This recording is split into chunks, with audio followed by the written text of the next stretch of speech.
So welcome back everyone to Finding Forex. In today's video, I'm going to be showing you guys the perfect phone strategy. And normally when you're using your phone, you've only just started your trading journey, so you need to keep everything simple.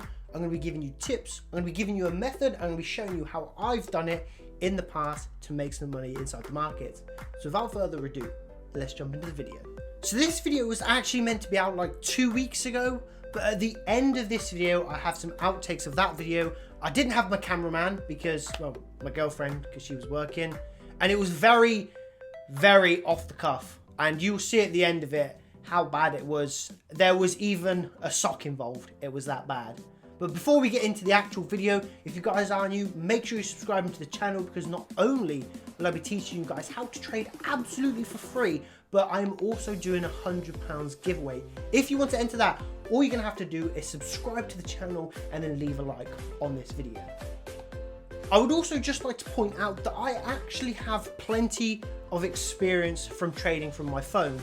If you look at these big YouTubers, they'll do one-off videos talking about how they can use this insane strategy on their phones and it can make you thousands and thousands and thousands. And no disrespect to them, but I genuinely have experience. Before I started trading off my laptop and iPad, all I used to trade solely from was my phone. So I have plenty of experience to help you guys make some money. So the first tip that I'm going to be giving to you guys is download TradingView.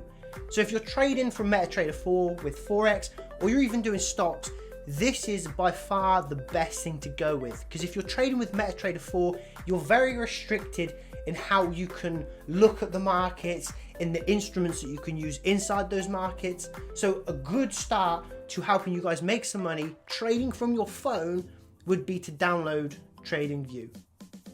So another great tip is to actually turn your phone onto landscape mode. Now I'll be getting onto the strategy and everything that you need for the strategy in a second, but this is a huge part of the video that not a lot of people actually talk about, like downloading TradingView, always having your phone on landscape mode. These little attention to details is what can make and break you, what can be the making money and what could be you losing money. So when you turn your phone onto landscape, it can give you a much broader picture of what is going on in the markets. Not only can you see more candles before, but if you're setting a stop loss and your phone is on portrait mode, your stop loss could seem like this fucking big, but really that's like 10 pips.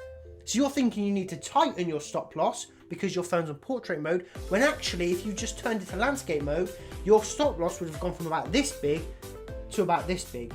So it's all about perspective. If you see that where your entry point is on your phone, and then you see your stop loss is all the way down here from your entry, but it's only 10 or 15 pips, you think you'll need to change that stop loss because it's way too wide. But had you turned it onto landscape mode, it would have been really about that wide.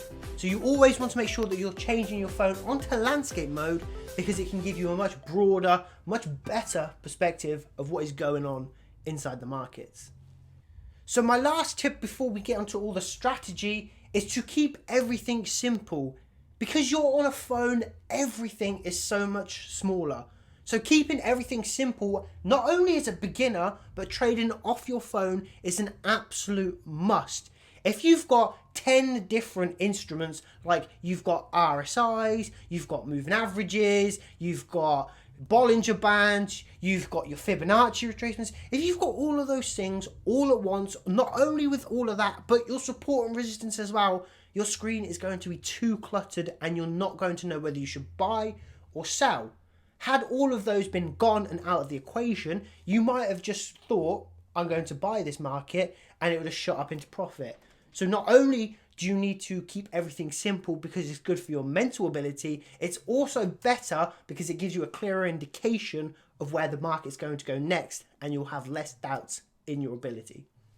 So as I previously said, we're going to want to keep this very simple. We don't want too much clutter on our screens because that will just confuse us, and if we're confused, we're not making as much money. So what we're going to want to do is just adding a moving average, and these are very good because it can help you get a nice easy directional bias. And what we're going to do is we're going to change the length from 9 to a 50 50-day moving average or a 50-period moving average. And essentially what this means is it will take the last 50 candles into account and then give you an average directional bias. The general rule when using a moving average is if it's below the moving average, you're always going to be looking for sells. Or if it's above the moving average, you're always going to be looking for buys. Now, this isn't to say if prices are below the moving average, you instantly sell, or if it's above, you instantly buy. You need more confluences than just if it's above, buy, if it's below, sell. So what you need to do is use market structure to get some refined entries so you can have tighter stop losses and higher risks to rewards. And that will be used in conjunction with the moving average to give you a higher probability outcome on any given trade that you guys decide to take. Now, ideally, when you're trading, what you want to use is 3 confluences. That is the main priority. But for the sake of this video, what we're going to be doing is only using 2. Now, what you could do is, if you're a little bit more advanced and know what you're doing, is use a moving average crossover in conjunction with the break and retest strategy that I'm just about to show you. Or if you're a bit more of a beginner and not sure what you're doing as much, then just use this strategy and it'll be definitely good enough to help you guys make money. So all you're going to want to do is identify key market structure levels. These are areas where price has interacted, where it's either pulled back, whether it's reversed, somewhere, some level where price has had some interaction and it's not done really perhaps what it should have done before. What I'm looking at here is a break of this area. So what we have is we have price is above the moving average, so we're instantly looking for buys. But now what we're going to want to do is we're going to want price to break that purple level and then come back down to retest it. The reason why the break and retest strategy works so well with the moving average is because if you've cleanly broken a zone and you've come back to retest it as a support zone, it's 2 confluences right there giving you such a high probability opportunity to make some money within this market. As you can see on screen, what I've just explained is exactly what I want to happen. I want it to push up, push down a little bit as a pullback, and then break through that purple zone nice and cleanly and then come back down to retest it. Now what we do is when it comes back down to retest is we wait to see for rejection. This is long pin bars, this is long sort of dojis indicating that there's indecision and there's actually buyers waiting down in that zone. The last thing we want to do is for price to come down into that zone and then just completely catapult through. What we want to do is see price break cleanly through, come back and retest it. This way we can get refined entries and a higher risk to reward. But what happens if the moving average is not above, it's not below, but it's going straight through the middle of the candlesticks or price action?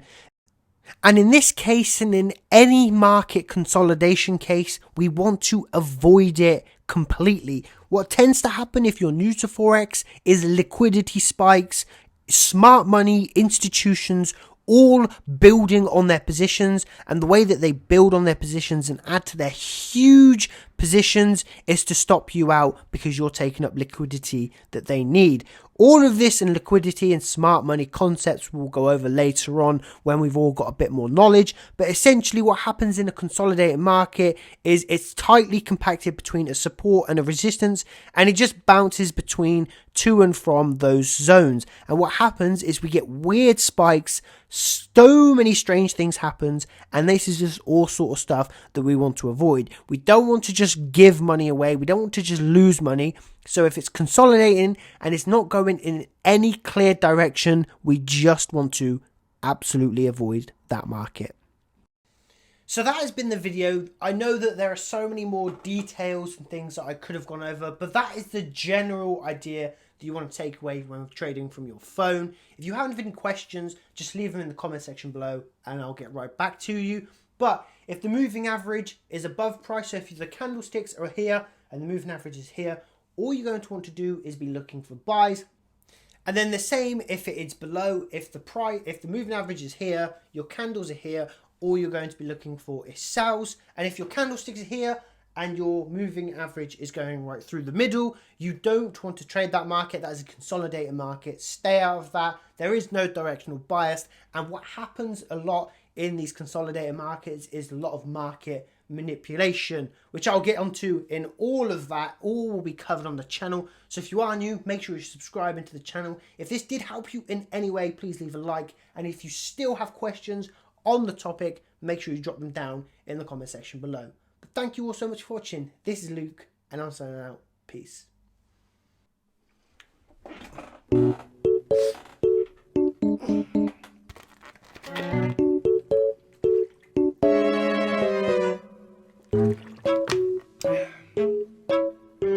Diet. Now there's a few things I want to say before I get into this video. One, this is a weed lighter. I don't smoke weed, but I like to hold things when I do my commentaries. I don't know why. The next thing is this. This is my microphone. This is a sock. Now, you might be wondering, why is there a sock on my microphone? Well, normally I would use this, and that is called a pop filter. Now, when I'm doing these videos, it's a little bit hard for me to be in my normal setup. And you would notice that I don't have my normal cameraman, which is my girlfriend. So, we are very bare bones in this video. We are using a sock as a pop filter, and we are using a bottle of Robinson's Fruit Creations to hold my phone up to record this video.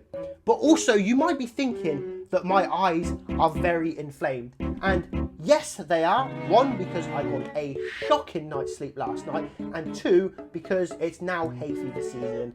And I suffer with probably the worst hay fever. So, inflamed eyes, sock on a mic, big black bags, and a pop filter that is now redundant.